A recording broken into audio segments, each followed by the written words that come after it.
Hi, this is Carly Opson, your instructor for SERP 590, and I had told you I was going to make you a short video. Now that we have completed talking in our course about the various types of single subject research designs or single case research designs, they're probably just floating in your head like a bad dream. You've got to decide what you want to do for your study and your proposal. And so I wanted to walk you through a couple of examples and choice points for selecting the right design for your proposal. Um, you know, it's a bit tricky because once you understand how to apply these and how they fit together, um, you can compare parts of designs or not compare parts of designs. You can combine parts of designs, right? So you could have a multiple baseline design that also includes a withdrawal. So I've done that a number of times in my own research. In any case, let's look at some simple examples.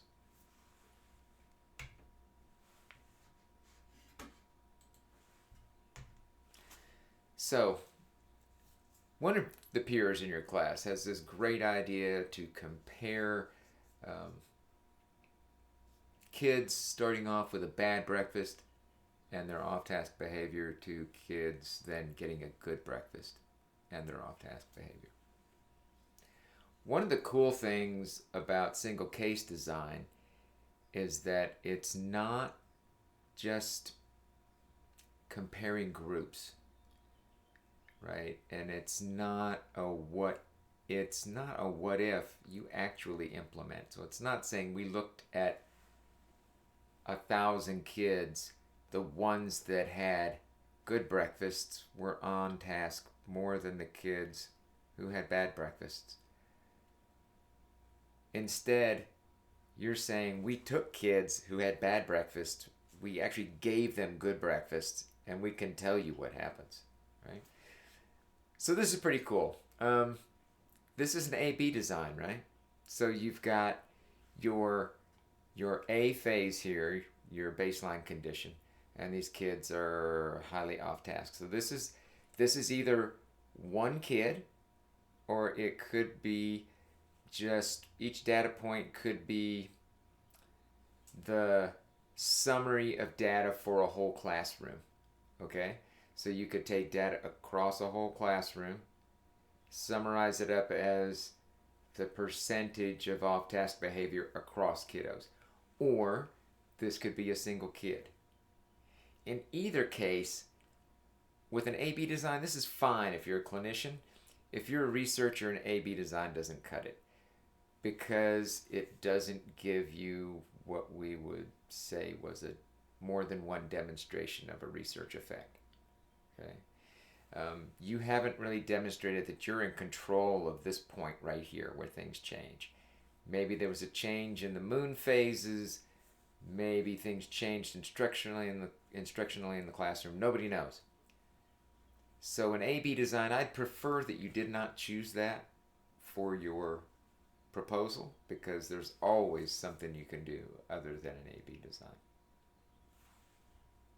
In this case, one thing you could do is you could do a withdrawal. Now, it only works if you can actually withdraw the intervention. And in this case, we're talking about withdrawing the type of breakfast the kid is getting. Okay, so in this case, we start out with kid getting bad breakfast, then a kid gets a good breakfast, and then we take away the good breakfast and give them a bad breakfast again, um, and then we put the good breakfast back. You could do this, and look how many demonstrations of experimental effect there are. You got 1, 2, 3 times the researcher shows that they're controlling the conditions here. Okay, that's what makes for good research demonstration and kind of fits the model. Um, but there are situations in which you might not be able to do this. What if somebody says, what are you doing taking away a good breakfast from my kid? Or what if you have parents who switch over to good breakfast and they see their kids behaving better at home and they say, what are you doing? You can't take away a good breakfast from my kid now. Um, it might be that the institutional review board says, no, you can't. You're feeding these kids. Initially, they come to you eating sawdust. You give them a good meal. You can't put them back on sawdust, right? Um, and so, what if you can't do a withdrawal design? Um, this is also going to be the case. You won't be able to use a withdrawal design if you're teaching somebody a skill. Let's forget that this is about breakfast. Let's say this is you're teaching somebody a new word. If you're teaching somebody, let's say, to tie a shoe, and not to teach a new word, but to tie a shoe. So, kid can't tie the shoe. You teach the skill. Oh, they can tie the shoe. Tie the shoe. How do you take away the skill of tying the shoe? It's useful. The kid's going to use it. You can't unteach what you've taught. Okay. So, you could use a withdrawal design. What are you going to do then? What if somebody, in this case, says you can't get rid of the good breakfast, and what if you're teaching a skill and you can't use a withdrawal design? So multiple baseline design takes care of that in some situations. So in a multiple baseline design, let's just forget these other two phases down here, student 2 and student 3. Student 1, you've got an A-B design, okay? Bad breakfast, good breakfast. What you've done at the same time is you've kept track of data on student 2 and student 3. Now this could be whole classrooms. This could be classroom 1, classroom 2, and classroom 3. Okay? In either case, you start keeping track of data across the other two situations. So across student 2 and student 3 in this case. And you're just keeping them in baseline. And they're kind of like your controls for student 1. So things change here, and the student's behavior changes, but it doesn't change for the other two students. And so the researcher can say, look, there's one example where I made the change and added a good breakfast and didn't do it for the other two, and it didn't change for them.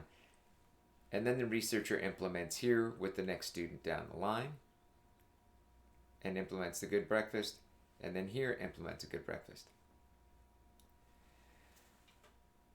So you got, again, 3 demonstrations of experimental effect. This can be a good way to go. There's some cases, sometimes when this really won't work well, it might not work well if you've got to keep kids in baseline for a long time. Let's say you're going to be teaching kids to be less aggressive, right? And some folks are really interested in you in teaching kids to be less aggressive. And you start with this kiddo, but you've got to keep these two kids in baseline for weeks and weeks, maybe, and they are still aggressive, and you might be working in a situation where they say that that's just not going to cut it, okay, that you're going to have to implement. In which case you might have to go back, and you probably can't use a withdrawal design either, okay?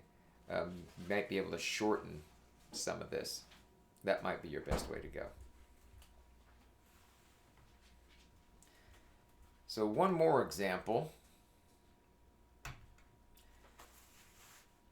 Now I don't have the breakfast example on here. It could be. You could make this a breakfast example, but I had drawn this graph for another one of your peers who wants to implement something really cool, which is a service dog research question. Does a service dog in the classroom increase on-task behavior?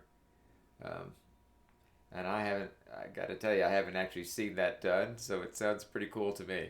And it would be, I think it's just really cool to think about interventions we either hear about or that are taken for granted and putting them to the really simple, although kind of complex in terms of design, um, situation of single case research.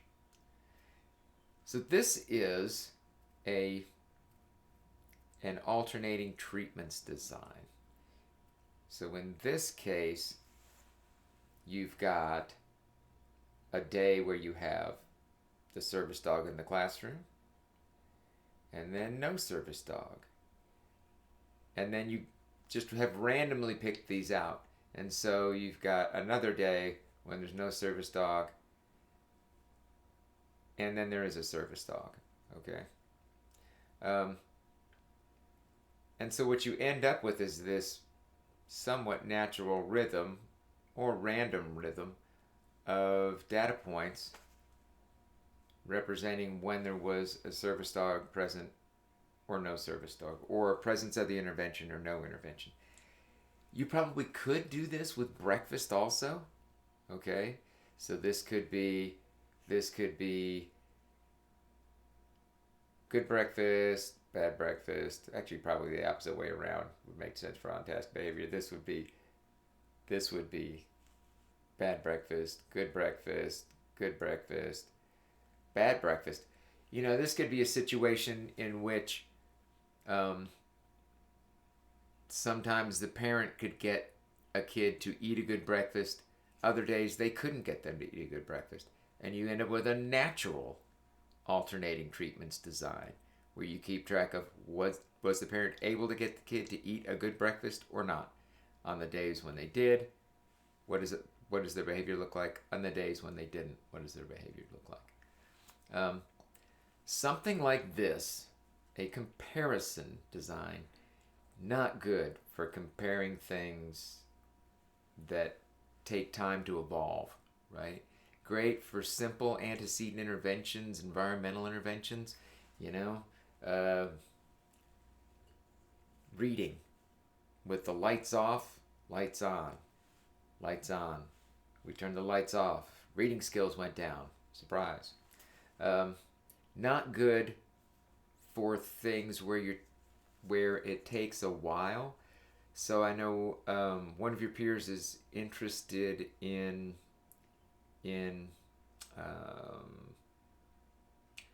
specific praise statements, like instead of saying "oh, good job," saying "what a good job you're doing of completing that paragraph." If you think something like that, a statement like that has an immediate effect on a kid, then you could do a comparison design like this one, an alternating treatments design. But if you think that it takes a while for specific praise statements to take hold, and it could take days for a kid to really make sense of those, then you want something like a multiple baseline design or a withdrawal design, so that it has time for the participant to understand the consequences, right? Or it takes time for a skill to develop. I know another one of your peers is interested in implementing yoga. That might be the case here. If you think that yoga, the practice of yoga before class, is going to have an immediate effect on on-task behavior, you can do a comparison design. If you think that it might take days to have a student experience the benefits of yoga in the classroom, then you're going to want one of these designs that gives the time for that to develop. All right? So I hope this has been useful in helping you select a design. If you have any questions specifically about what design you want to use, just reach out to me. I will be happy to take a look at what you're doing. I think most of you are pretty solidly on track. So let me know what you need, and I will get to you, okay? Take care. Bye-bye.